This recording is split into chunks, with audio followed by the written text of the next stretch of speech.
Right. So we are going to finish 8.2 today. We've been talking about the t-test. We're almost done. We're just going to finish it up. So a company hopes that the mean alert time using the new display panel is less than 8 seconds. Okay, so they're hoping to show that it's less than 8 seconds. So like if I was to write my null and alternative hypotheses right now, if they're hoping to show that it's less than 8 seconds, what would be the alternative hypothesis?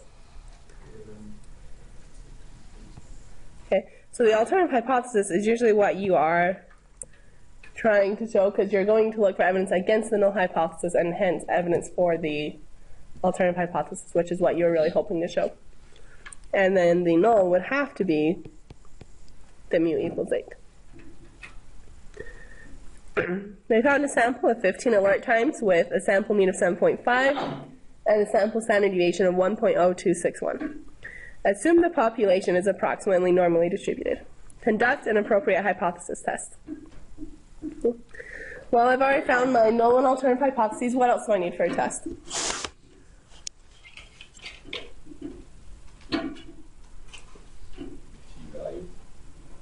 I do need a t-value. Okay. I'm going to do my other two preliminary things first, though, just because that's what I've gotten how I'm doing over the years. What other two preliminary things do I need? I need an alpha, significance level. If they haven't told me a good reason to use something else, let's use 0.05. Okay, there's still one more thing I need to check before I start computing my test statistic.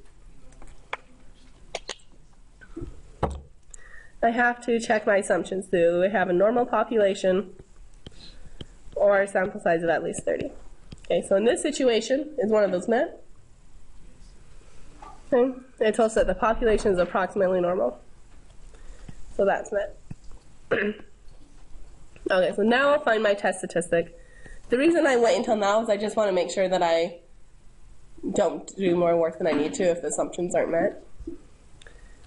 So my test statistic, or t, is x bar minus my hypothesized mean over s over the square root of n. So my sample mean is 7.5 minus my hypothesized mean and the null hypothesis, which is 8, over s, so 1.0261, divided by the square root of n, so square root of 15.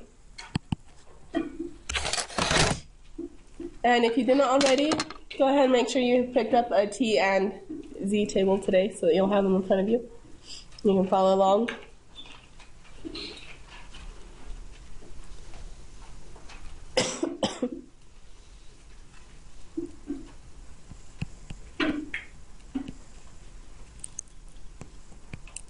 Negative 1.887, so negative 1.887. Okay, what else do we need for the t-distribution? Degrees of freedom, what is the formula for that? N minus 1, so we have 15 minus 1, 14 degrees of freedom.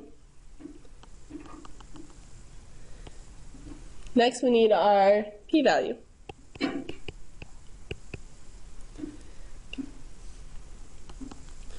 So if I was to draw my picture, I have my negative 1.887. And looking at the alternative hypothesis that mu is less than 8, which tail am I interested in? The left side. So I'm looking for the probability that t is less than negative 1.887. Now that's not on my t-table, since my t-table only gives me areas to the right, but I can use symmetry and just look for the area to the right of positive 1.887.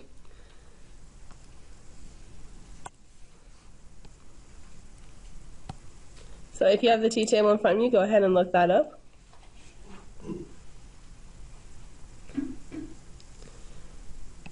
So we have 14 degrees of freedom, and I'm looking for 1.887. It looks like it'd be right about here, correct? So it looks, so remember, t-values are in the middle, probabilities are on the top.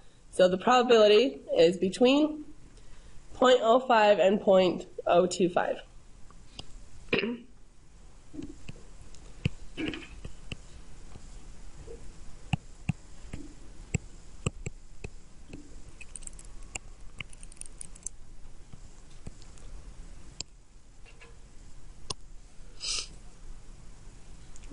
That's my p-value. I can't narrow it down any more than that unless I use a calculator or computer, but somewhere between 0.05 and 0.025.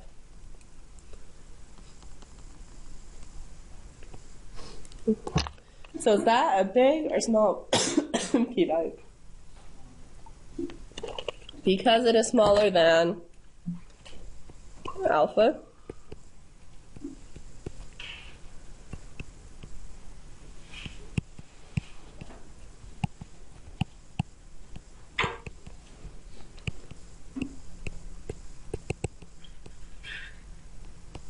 so when we get a small p-value, what do we do with the null hypothesis?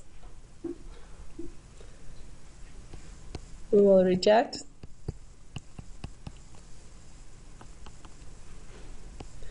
And finally, we need a conclusion. So let's just scroll back up and see what they're actually asking us for. So they want to see if the mean alert time using a new panel is less than 8 seconds.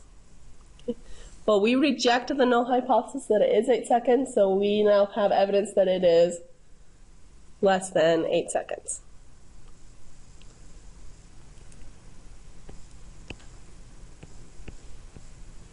Let's see, as far as how much evidence, it's less than 0.05, so strong evidence.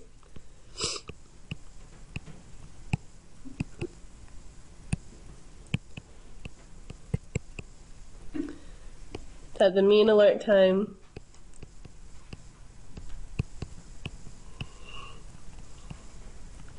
for all of the new panels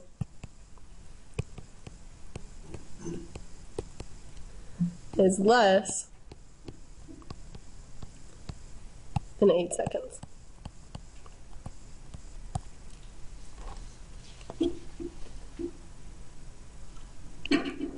Question? Yes. Up above, your null hypothesis was the mean is equal to 8. Uh-huh.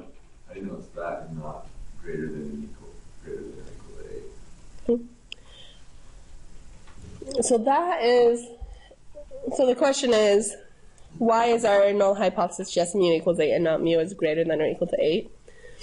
So it's an interesting question. It comes down to the fact that for the hypothesis testing to work, we assume that the null hypothesis is true and then find all the probabilities associated with it. So like the p-value is the probability of getting our test statistic or something more extreme if the null hypothesis were true. And I can easily find that probability from mu equals 8 because it's just one possible value for the mean, so I can find those probabilities. But if mu was greater than or equal to 8, then mu could be 8, 8.1, 8.5, 8.9, 8.2, you know, all the way up to infinity, and it would be impossible to find the probabilities for all of those possible values of our population being mu. And so at least for everything that I've ever done like this, when we actually start working out a test and not just the theoretical stuff that we do in a 6,000 level class, the null hypothesis will always be in equals because we can only find the probabilities for one value.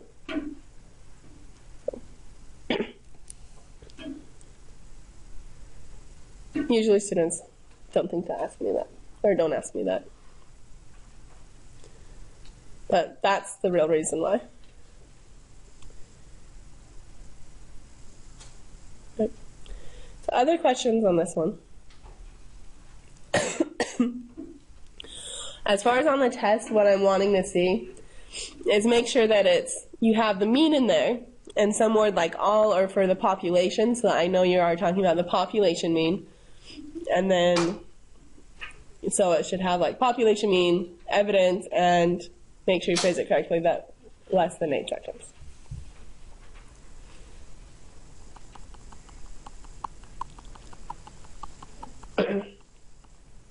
Okay, and this last page is technically the only thing that you didn't know how to do for your homework last night, but I think you still could have probably figured it out if you tried. So we want to see if a mean waiting time is greater than 6 minutes. So that's what we want to show, that it is greater than 6 minutes.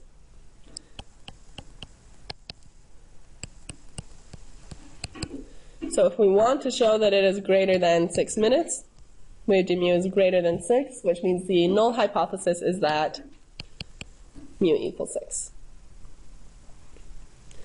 Let's see, a sample of 85 times, so that's n equals 85, gives x bar equals 5.46, and s equals 2.475. And we want to use alpha equals 0.01.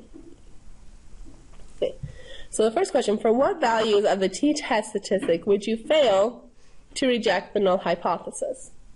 Okay. Or for what values of the t-test statistic will you reject the null hypothesis? So this is similar to what we did before with the z-test, where before we actually calculate anything, we're going to just say, well, okay, well, let's just in advance go and look at it and say, for what values of t would I have to reject this? Okay, for this alternative hypothesis, it's a greater than, so I'm only going to be interested in the right tail. So what I usually do is I usually draw on this dividing line and say anything in the tail I would end up rejecting. Okay, anything outside of that would be a fail to reject. Okay. And how big should this area be?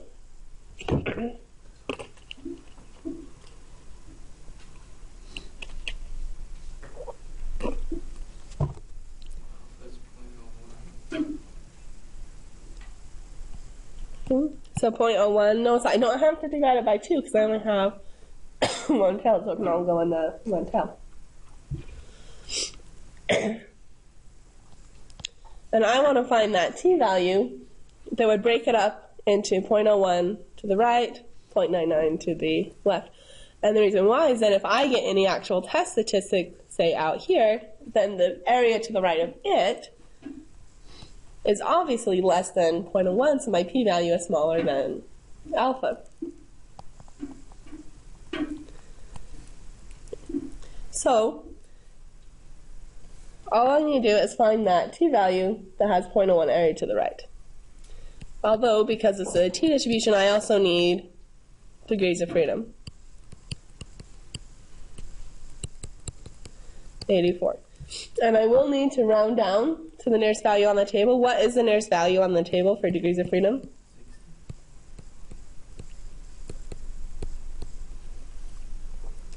So let's go to the t-table. I have 60 degrees of freedom. And I'm looking for the number that has 0.01 in the right tail. Looks like it is the fourth column over, so 2.390, is that correct, so that you guys can see the whole table?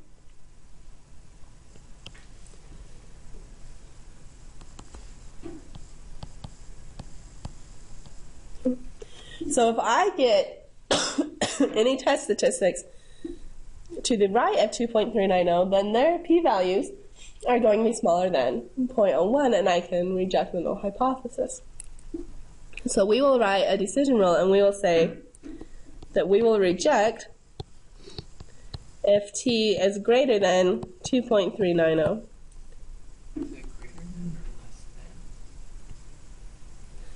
Reject will be things in the right tail, so for very small p-values, and we're always shading to the right. So reject if t is greater than 2.39, and fail to reject if t is in this region, which is less than 2.390.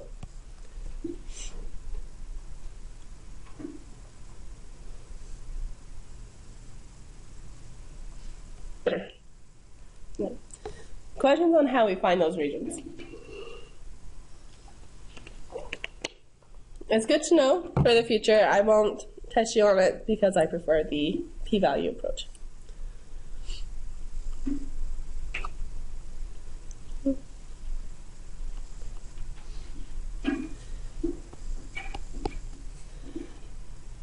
Now we can actually calculate our test statistic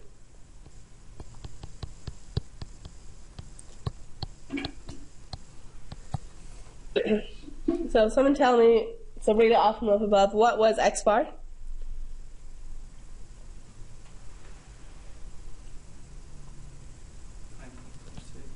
5.46. My hypothesized mean is 6. I remember that one. What? An S.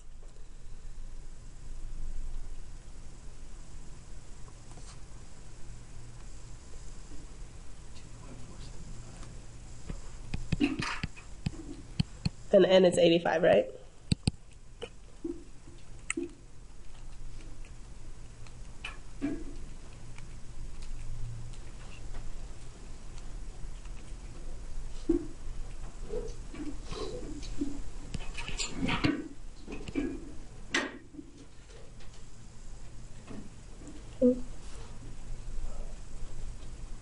So,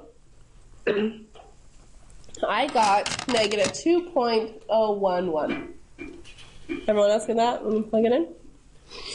Okay, so if I come up and try and see where that negative 2.011 goes on my graph, where is my negative 2.011?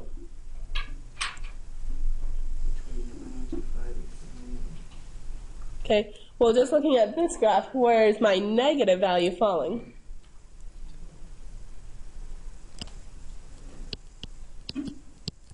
Okay, so which region is it in? It is in the fail to reject.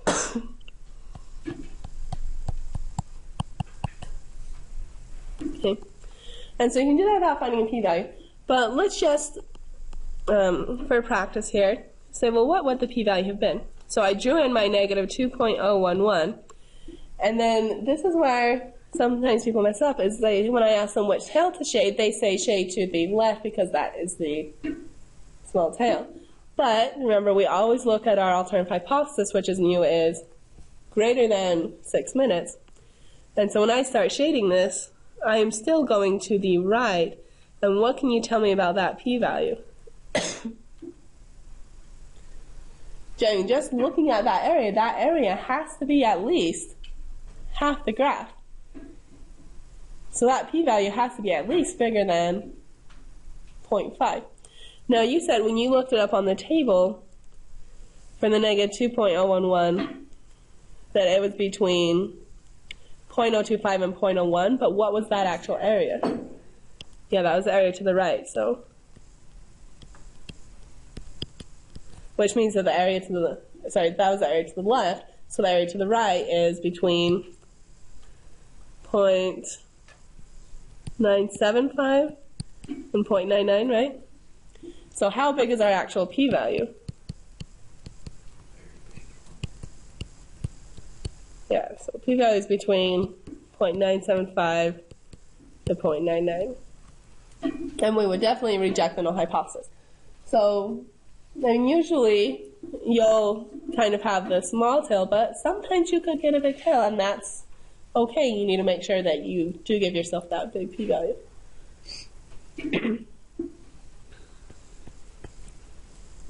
And what would our conclusion be?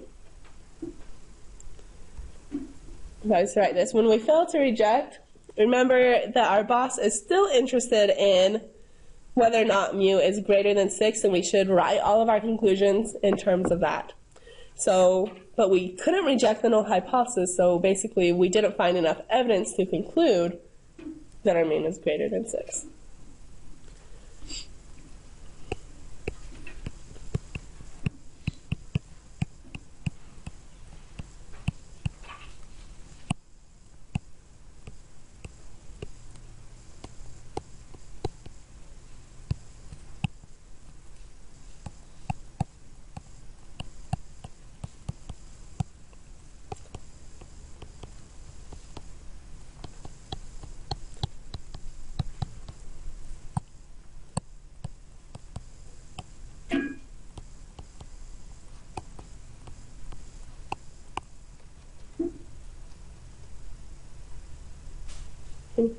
And this is also kind of to address your question of why isn't our null hypothesis mu is less than or equal to 6. because of the way we phrase it is we just didn't find enough evidence to conclude that it's greater than 6, that still opens it up to the possibility that it's 6 or less, technically. But we do know that we don't have evidence to conclude that it is greater than 6. We couldn't write, we found enough evidence to conclude that it's less than or equal to 6. That's kind of different. Yeah, it does have a different meaning. So, like, we just kind of talked about it, that even though it might make sense in English to kind of go back and forth, like, it doesn't in statistics, because we're always looking for evidence against the null hypothesis, never looking for evidence for the null hypothesis. So you'll never see me write a conclusion where the null hypothesis is as part of the interpretation. So it's always evidence against the null. Yeah. So any other questions here at this point?